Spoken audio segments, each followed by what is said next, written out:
when I used to go out and fit rock and roll guys, time after time, you know, they don't, like rockers go commando, right?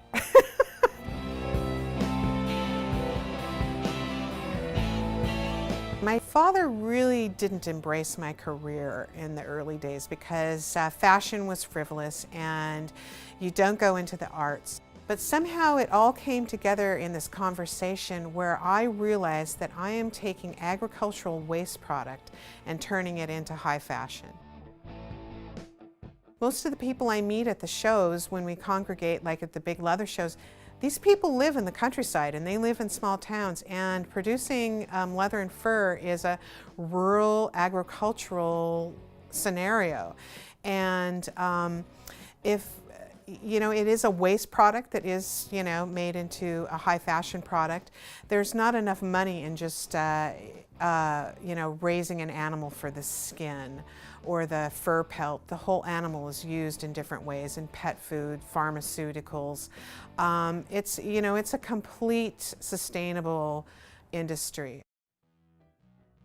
The collections that I'm designing and I have available in-house are split into two divisions. I have the Sovereign collection that I'm working on. Sovereign is a men's and women's ready-to-wear line, and it is made out of washable, water-repellent leathers mixed with cashmeres and some light fur pieces.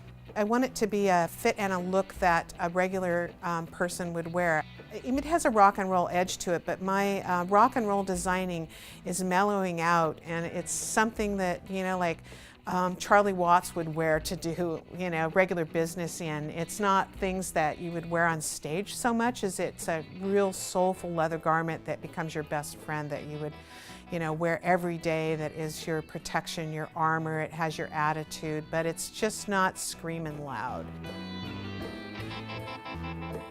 The other side of my business is geared towards the repurposing and recycling of furs.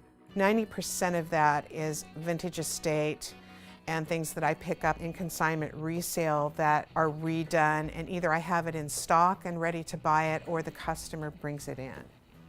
Some of my customers are definitely muses for me that allow me to develop ideas and then put it into a collection.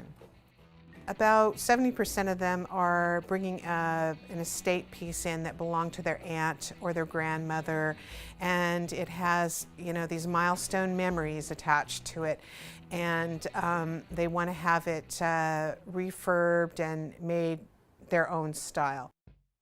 So with my success of repurposing furs, somehow I end up in this time in my mid-50s as a designer that I thought that everything was going to be so smooth and I would just be drawing pictures. But no, I'm in the trenches tearing apart these fur coats. It's the dirtiest, hardest work I have ever done in my career.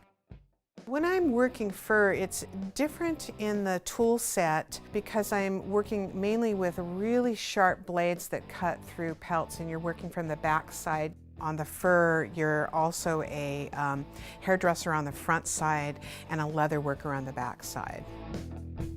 You know, sometimes I think I should have my head checked for staying here all these years, and then I'll go someplace and I come back to Seattle and I go, no, this is my place.